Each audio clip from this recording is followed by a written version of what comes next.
Nous avons tous vu la saga La planète des singes, n'est-ce pas? Mais qu'en est-il d'une terrifiante invasion de singes dans la vraie vie? Si vous voulez savoir ce qui a provoqué cette invasion massive, restez branchés. De plus, je vous montrerai une foule de choses étonnantes que vous n'avez probablement jamais vues de votre vie. Comme ce type nageant sous un lac gelé, des bébés à l'intérieur de ces engins bizarres ou ces pièces de monnaie époustouflantes qui recèlent de nombreux secrets. Intéressé? Alors c'est parti!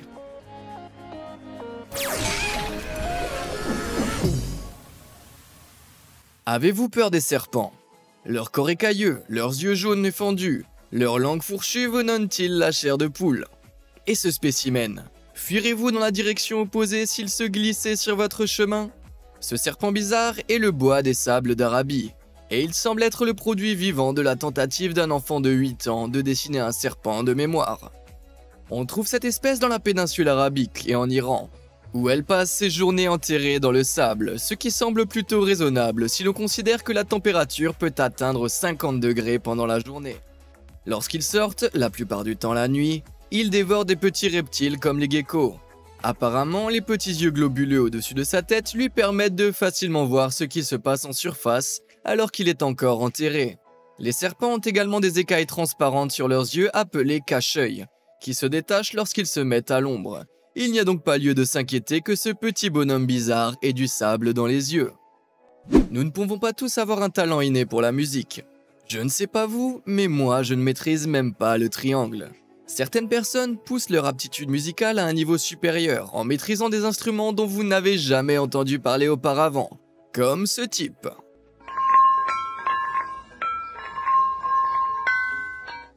C'est vrai, vous pouvez officiellement jouer des pierres.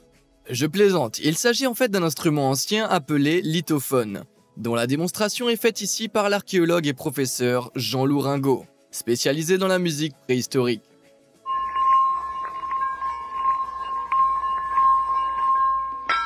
C'est vrai, ce que vous voyez ici est une véritable rêve à l'ancienne.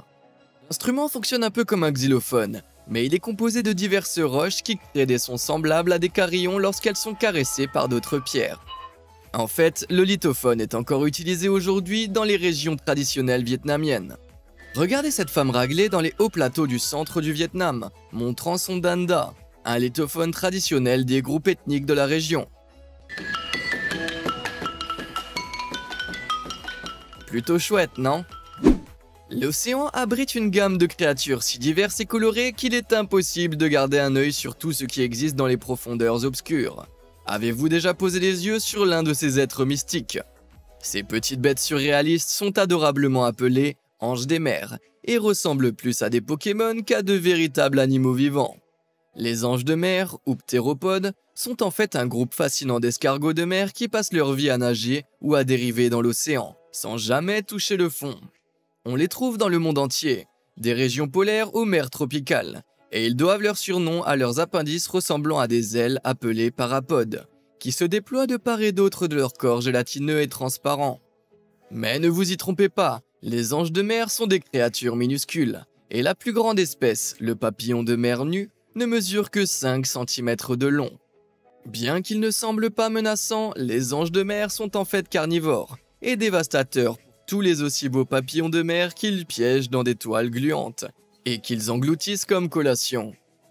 Auriez-vous la moindre idée de l'existence de ces créatures mystiques dans nos océans? Une fois que vous vous serez remis de la révélation que Pokémon n'est peut-être pas si farfelu après tout, vous devriez appuyer sur le bouton j'aime et s'abonner. Titillez aussi la petite cloche, juste pour être sûr de ne jamais manquer de découvrir d'autres faits peu connus sur le monde qui nous entoure. Ai-je mentionné que les anges de mer sont aussi des grands fans de Be Amazed? Ok, revenons-en à nos faits divers, ok? Il n'y a pas beaucoup de parcs à thème et d'attractions célèbres dans le monde, mais on ne peut visiter Disney World qu'un nombre limité de fois avant que cela ne devienne un peu lassant.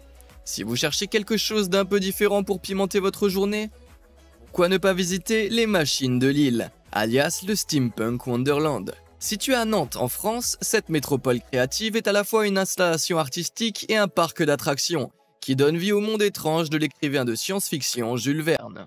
Cette île, au centre de la ville, a ouvert ses portes en 2007. Il propose des manèges de style carnaval et des machines plus petites, différentes de tout ce que vous avez déjà vu.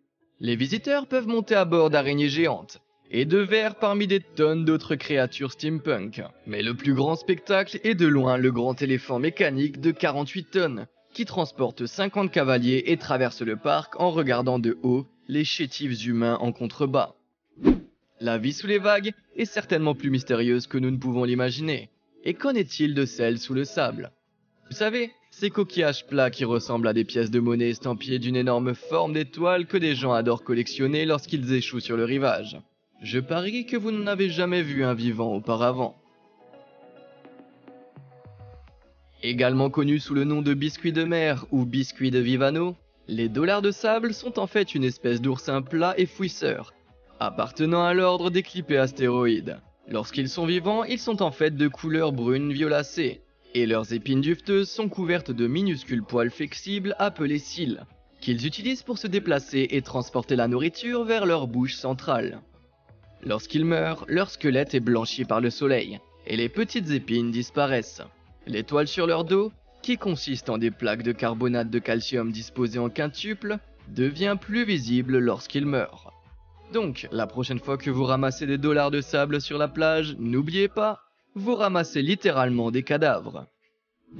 En parlant de dollars, vous allez vouloir attraper votre portefeuille pour la prochaine pépite d'information époustouflante.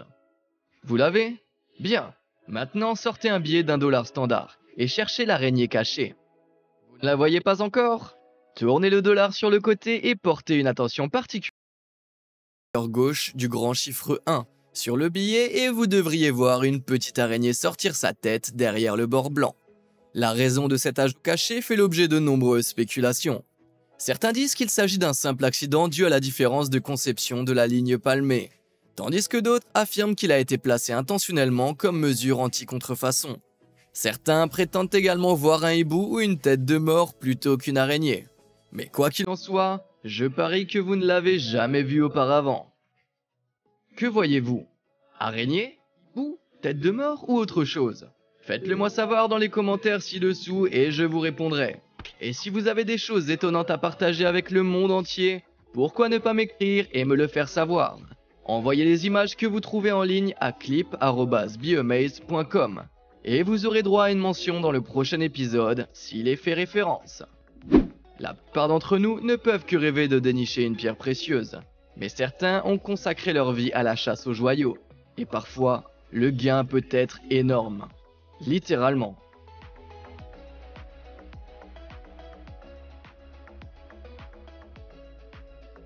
Thomas Naguin est l'hôte d'une émission intitulée The Mineral Explorers. Et ce que vous voyez ici est un morceau massif de quartz extrait à la mine de Coleman en Arkansas en 2014. Outre l'Arkansas, l'un des seuls autres endroits où on peut trouver un quartz d'aussi bonne qualité est le Brésil. Il existe de nombreuses variétés de quartz, dont plusieurs sont considérées comme pierres semi-précieuses. Depuis l'Antiquité, le quartz fait partie des minéraux les plus utilisés dans la fabrication de bijoux et de sculptures en pierre dure. Il ne s'agit peut-être pas des pierres les plus précieuses, mais si vous tombez sur des morceaux aussi gros que ceux que ces hommes ont déterrés, vous obtiendrez certainement un joli pactole s'ils sont vendus ensemble aux enchères. Le nid d'abeille est l'une des friandises les plus sucrées que l'on connaisse. Mais combien de fois avez-vous l'occasion d'en voir un entier avant qu'il ne soit transformé en pot de miel ou utilisé dans les glaces? Eh bien voici une solution sucrée pour vous.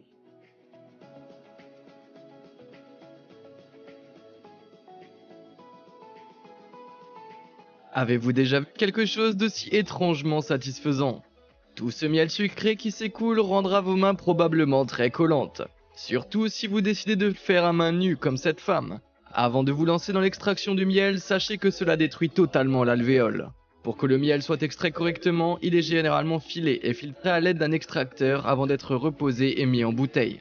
Cela demande certainement beaucoup plus de patience que d'écraser le rayon à main nue. Mais ayez une pensée pour la pauvre colonie d'abeilles qui a mis tout son cœur à le fabriquer. À moins que vous ne soyez un parent, ou même si vous l'êtes, il y a de fortes chances que vous n'ayez jamais vu ceci auparavant. Avant que vous ne vous inquiétiez de la souffrance de ces enfants, je dois vous dire que ces bébés ne sont en fait pas en danger. Ils sont simplement soumis à une radiographie. Cet engin à l'aspect inconfortable est connu sous le nom de Pygostat, et a été conçu dans les années 60 pour éviter que les enfants ne soient exposés aux radiations pendant les radiographies. Si les enfants photographiés à l'intérieur de l'appareil ont l'air si mal à l'aise, c'est en partie parce que leurs fesses pendent librement hors de l'appareil, tandis que leurs bras sont tissés en permanence au-dessus d'eux. L'utilisation du pygostat permet aux techniciens de prendre une photo du premier coup sans que le bébé ne se tortille. Apparemment, il n'est pas si fréquent de voir un de ces engins de nos jours, ce qui semble être une bonne chose. Quelqu'un d'autre pense que cela ressemble à la scène de Charlie et la chocolaterie où Augustus Gloop reste coincé dans le tube de chocolat? Le métier d'agriculteur est plus stressant que vous ne le croyez, surtout lorsqu'une foule de circonstances imprévues peuvent mettre fin à votre gagne-pain en un instant. Lorsqu'un incendie s'est déclaré pendant la canicule d'été en juillet 2013 dans un champ de 32,4 hectares à West Country dans le Colorado, l'agriculteur local Eric Howard savait qu'il devait réfléchir rapidement avant que les flammes n'engloutissent les précieuses récoltes qui étaient bientôt prêtes. Howard a sauté dans son tracteur et a suivi la lisière de l'incendie pour créer une bordure qui agirait comme bouclier protecteur entre les flammes et les cultures délicates. En empêchant le feu de se propager davantage, Howard a réussi à protéger plus de la moitié du champ et éviter qu'il soit détruit en un clin d'œil. Après avoir roulé si près des flammes, même la peinture du tracteur de Howard a commencé à cloquer. Il est donc difficile d'imaginer la chaleur à laquelle il a dû faire face au volant. C'est vrai ce qu'on dit, tous les héros ne portent pas de cape, seulement des jeans et des bottes, n'est-ce pas? Nous pouvons tous rêver de pouvoir communiquer avec les animaux, mais il existe un langage universel que nous partageons avec eux. C'est le langage de l'amour. La plupart des gens ont une phrase de drague préférée ou un truc pour attirer l'attention de quelqu'un dans un bar bondé. Mais pas le greb à capuchon. Il fait plutôt ceci.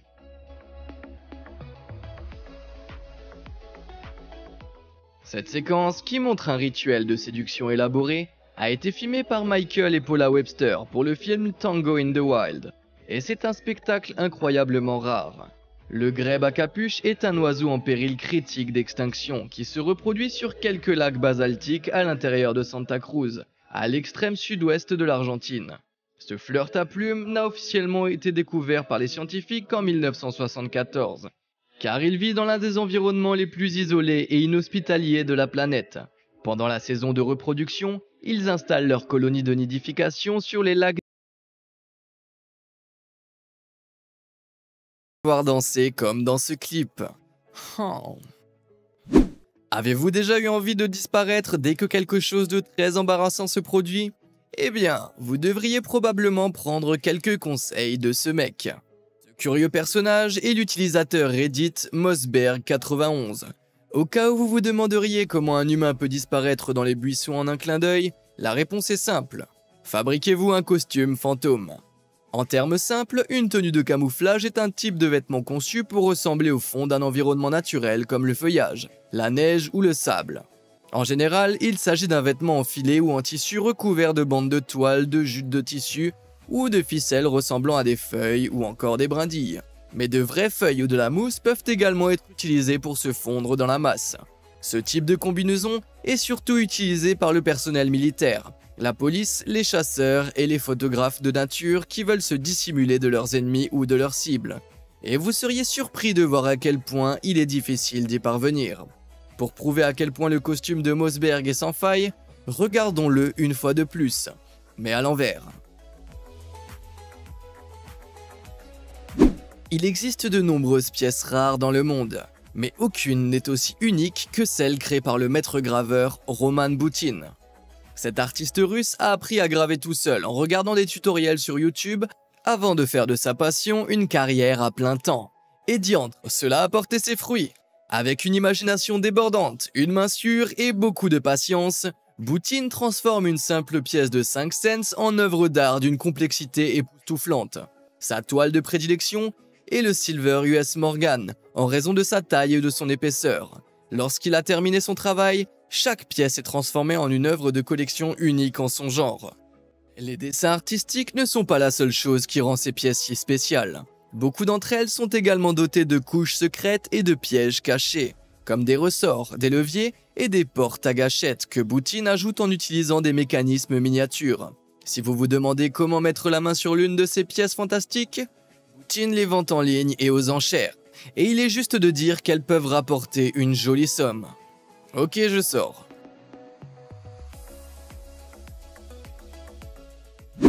Voir quelque chose de près pour la première fois peut changer complètement votre point de vue sur elle. Regardez attentivement ceci par exemple. Qu'est-ce que vous voyez exactement? Une sorte de légume étrange et mutant peut-être. En fait, il s'agit de la queue d'un éléphant.